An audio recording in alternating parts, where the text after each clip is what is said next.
प्रभु का धन्यवाद हो आज के दिन के लिए कि फिर प्रभु ने अपने वचन में हमें लिया। आज जब बात कर रहे हैं वो ये है कि आज का जवान, आज का युवा, जैसे हम बोलते हैं युवा पीढ़ी, तो क्या युवा पीढ़ी के लोगों, क्या जवानों प्रभु के खंबे बनोगे? प्रभु के उस कलीसिया के खंबे बनोगे जिस पे मंदिर टिका हुआ है? प्रभु उच्च बुलाहट के लिए बुलाता है, लेकिन आज जवान कहाँ है?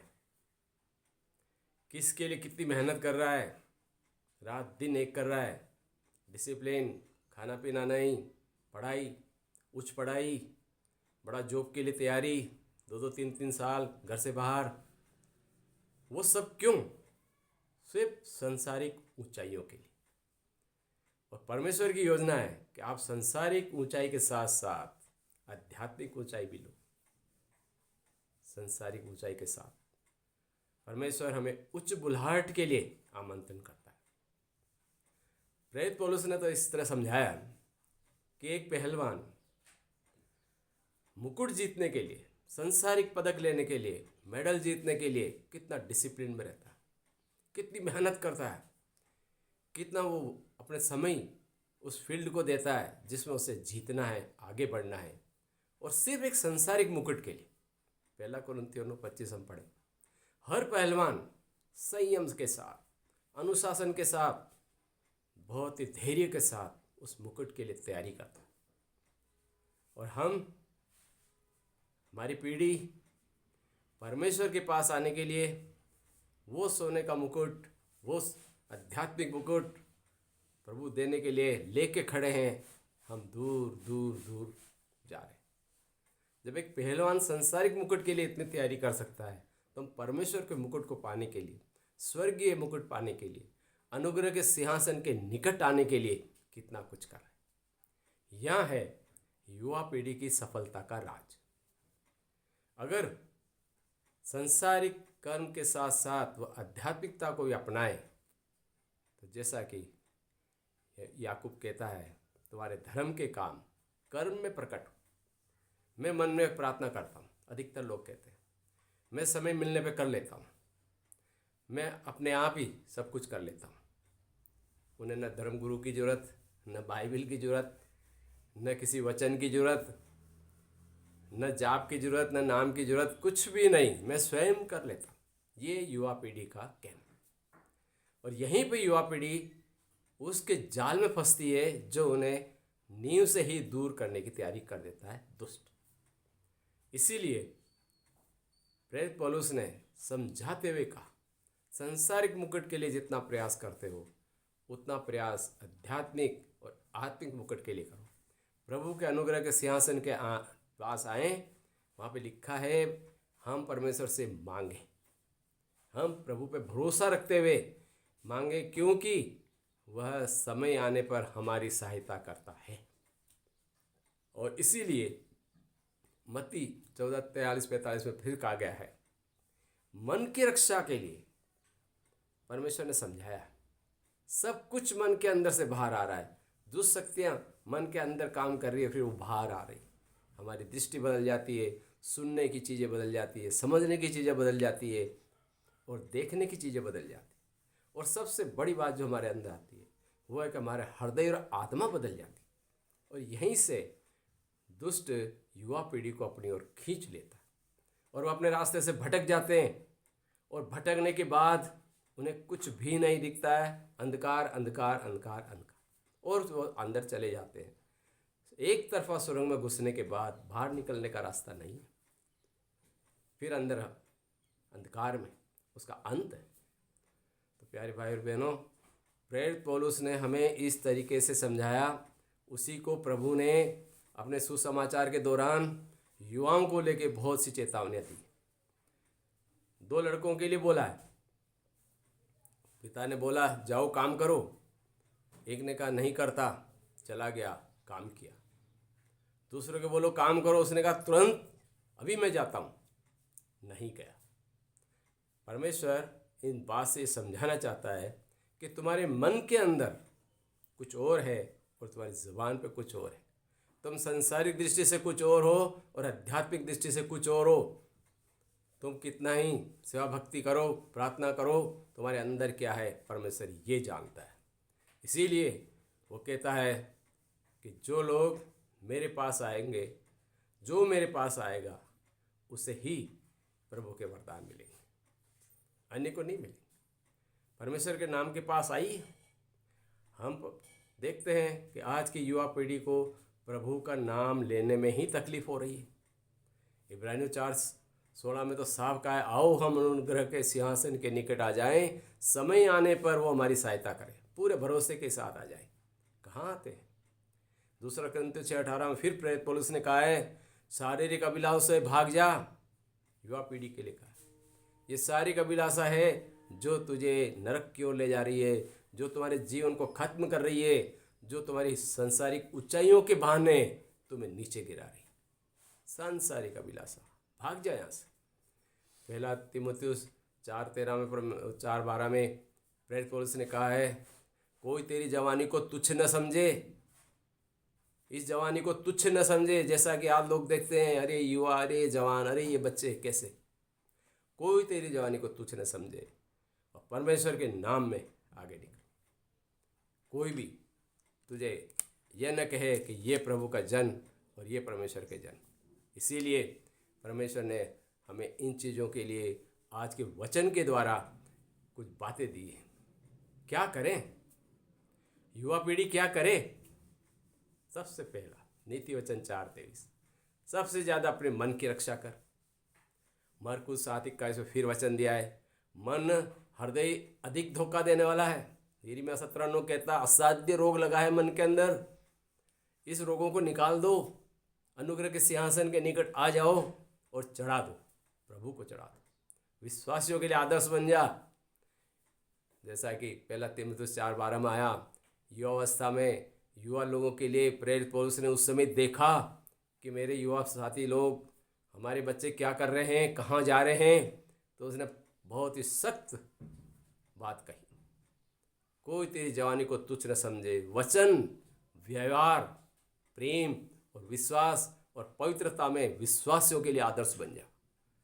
कितनी बड़ी बात प्रेरित पौलुस बोलते हैं, कितनी जिम्मेदारी युवा पीढ़ी को दे रहे हैं, क्योंकि उसे मालूम है युवा ही नींव है, आने वाले समय की नींव।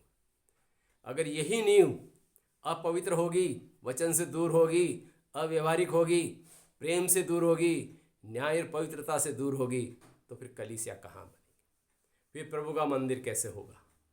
इसीलिए प्रेरित पौलुस ने बार बार युवा पीढ़ी के लिए समझाया है। और आज के वचन के द्वारा भी हमें सबसे पहले जो करना है युवा पीढ़ी के लिए संदेश है कि अपने मन की रक्षा करें, इसे कंट्रोल में रखिए, नियंत्रण में रखिए। और रखने का तरीका कोई अपना हाथ में नहीं है, परमेश्वर के हाथ में है।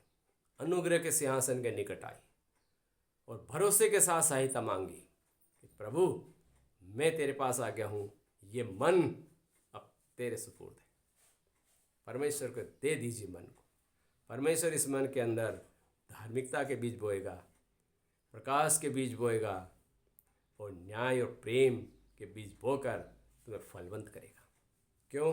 क्योंकि तुम प्रभु के पास आ गए हो, अब तुमने प्रभु को स्वीकार कर लिया है।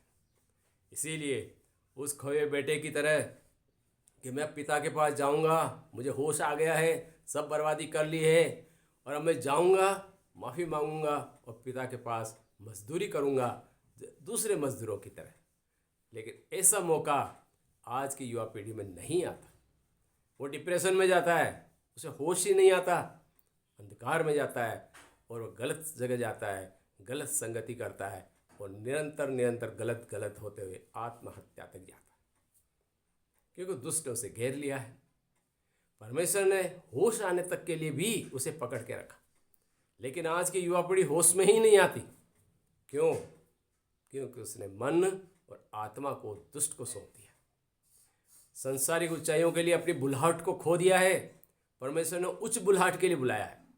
यशायाह 45:1 कहता है, वहाँ से 1 से 8 तक पढ़ते हैं, मैंने तुम्हें उन लोगों के लिए द्वार अभी भी खोल रखा है जो भटके हुए हैं, जो मुझसे दूर हैं, जो प्रजा मेरी नहीं सुनती, उनके लिए मैंने अब भी द्वार खोल रखा है, इसे कोई बंद नहीं कर सकता। इसीलिए प्रकाशित वाक्य में फिर बताता है 3:8 में, हम देखते हैं क्या कहते हैं वहाँ पर। अभिषिक्त कोई भी व्यक्ति प्रभु का संदेश सुनने के लिए मेरे पास आइए। सुनिए, प्रभु का संदेश सुनिए, वचन में आइए। हम जब सीख सकेंगे प्रभु का संदेश हमें क्या कह रहा है, हमसे क्या बात कर रहा है।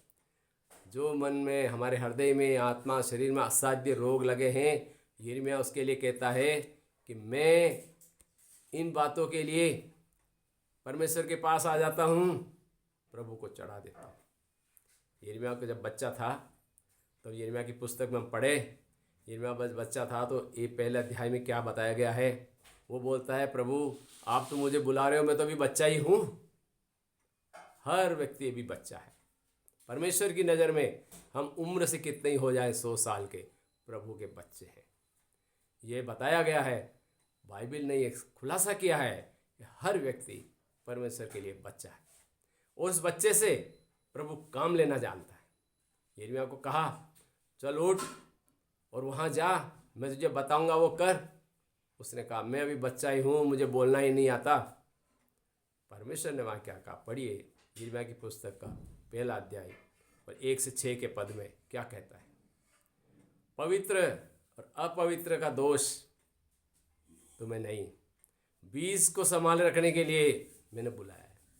तुम्हें बीज को संभालना है, तुम अभी बच्चे हो, मैं तुम्हें भेजता हूँ और 7 आशीषें देता हूँ। वो 7 आशीषें क्या थी? एक युवा बच्चे के लिए जो प्रभु के पास आएगा या उच्च बुलाहट के लिए बुलाया गया है और जो प्रभु की संदेश को सुनना मांगता है, उसके अनुसार चलना मांगता है, उनके लिए 7 आशीषें परमेश्वर ने कही। पहला उन्होंने बताया, मेरा अभिषेक तुझ पर है, अनुग्रह, मेरा अभिषेक तुझ पे है, मैं तुझे भेजता हूँ। जब प्रभु भेजता है तो रोकने वाला कौन है? परमेश्वर ने भेजा पतरस को, जा समुद्र के अंदर, अब जाल डाल, देखो कितनी मछलियाँ आती। प्रभु के कहने से हो गया। जब प्रभु भेजता है तो क्या कुछ नहीं होता। प्रभु ने प्रेरितों को भेजा, चेलों को भेजा, जाओ सामने के गाँव में जाओ, 72 चेलों को भेजा और जहाँ मैं नहीं जा सकता तुम ये काम करके आओ। काम करके आए। जब प्रभु भेजता है तो रोकने वाला कौन है? इसलिए उन्होंने कहा, पहला अभिषेक, दूसरा मैं तुम्हें भेजता हूँ और तीसरा मैं तुम्हारे साथ हूँ। इम्मानुएल, हमारे साथ है प्रभु। जिसके साथ प्रभु है मुझे किसी का डर नहीं। फिर वो कहता है, मैं सिखाऊंगा। तुम सीखने वाले बच्चे हो, पढ़ने वाले बच्चे हो, युवा पीढ़ी हो, बुजुर्ग हो गए हो, तुम्हें अभी भी सीखना है। परमेश्वर कहता है, मैं तुम्हें सिखाऊंगा। विद्वान नहीं हो, ज्ञानी नहीं हो, प्रभु के समान नहीं हो गए हो, वो तो दुष्ट होता है। कहता है जो मैं ज्ञानी हूँ, विद्वान हूँ और मैं प्रभु के समान हूँ या बाइबल को बहुत अच्छी तरह जान गया हूँ, वो दुष्ट के समान है। क्योंकि दुष्ट बाइबल को बहुत अच्छी तरह जानता है और वह बार बार हमें आगाह करता है कि तुम प्रभु के बराबर हो गए हो, तुम ज्ञानी हो गए हो, तुम्हें क्या ज़रूरत है प्रार्थना करने की, मंदिर जाने की, चर्च जाने की, कलीसिया में रहने की। घर में प्रार्थना करो, टाइम से टाइम सब कुछ हो जाएगा। दुष्ट हमारे अंदर काम करता है। कब? जब हम ये 7 आशीषों से दूर होते हैं। फिर कहता है, मेरा अधिकार मैं तुम्हें देता हूँ। परमेश्वर ने जिसको अधिकार दिया उन्होंने बहुत काम किया। जिसको भी परमेश्वर ने अधिकार दिया उन लोगों ने संसार के अंदर परमेश्वर के नाम की महिमा की, मरण तक, अपनी मृत्यु तक। और फिर परमेश्वर कहता है, मेरी अगुवाई है, मैं तुम्हें दूंगा। मेरी अगुवाई में चलोगे, किधर जाना है, दाएं बाएं, सीधा, आगे पीछे, ऊपर नीचे, मेरी अगुवाई में चलोगे। यिर्मयाह को इस तरह परमेश्वर ने कहा और फिर कहा, बल मैं दूंगा। अपने बल से मत जाना, अपने दिमाग से, अपनी शक्ति से काम न करना। मैं ये कर सकता हूँ, ये पढ़ाई कर सकता हूँ, मैं ये ऊंचाइयाँ ले सकता हूँ, ये डिग्रियाँ ले सकता हूँ। ये 7 आशीषों को अपनाइए।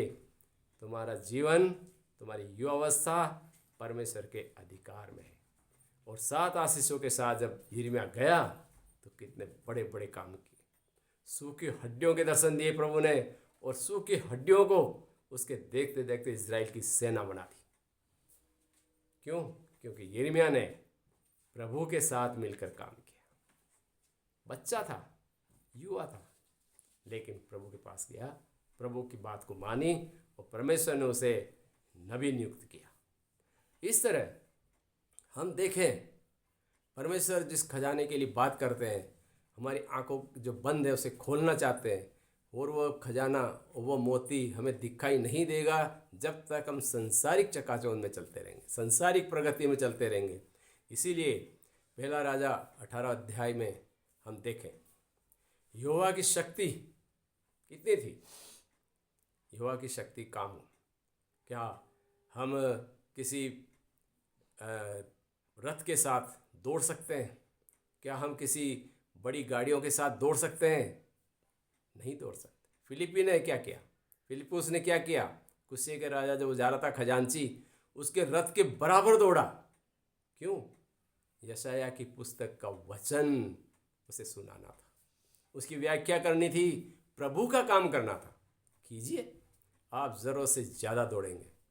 परमेश्वर के नाम में आगे बढ़िए। एलिया उस रथ के बहुत आगे दौड़ गया परमेश्वर के नाम में। जब परमेश्वर के नाम में कोई आगे बढ़ना चाहता है तो परमेश्वर का विशेष अधिकार, विशेष शक्ति उसे मिलती है, और संसारिक जो तीव्रता है, संसारिक जो चालें हैं, वो सब शून्य सूक्ष्म हो जाती है। परमेश्वर का भक्त, परमेश्वर का जन बहुत आगे निकलता है। इसीलिए जो परमेश्वर के चुने हुए लोग होते हैं, उन्होंने बहुत कुछ किया। जब ब्राज़ील ने लगातार तीसरी बार विश्व कप जीता तो स्टेडियम के अंदर सारे खिलाड़ियों ने घुटने टेक कर परमेश्वर पिता की यहोवा की आराधना स्तुति की। ऐसा हो, युवावस्था में उन्हें कितना जोश था पिता परमेश्वर के प्रति, आराधना के प्रति, और कितना विश्वास था।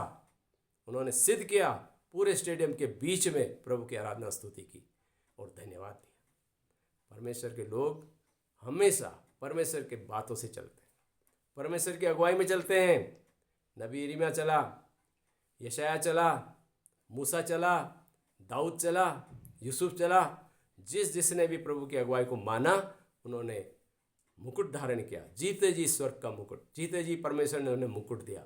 संसारिक नहीं, आध्यात्मिक, आत्मिक।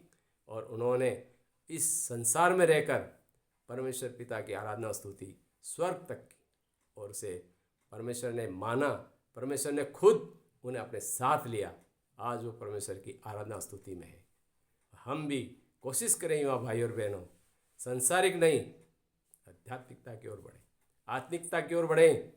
आगे सब कुछ देने वाला प्रभु है, और हम सुरक्षित रहेंगे और प्रभु के नाम में हमेशा आगे बढ़ेंगे।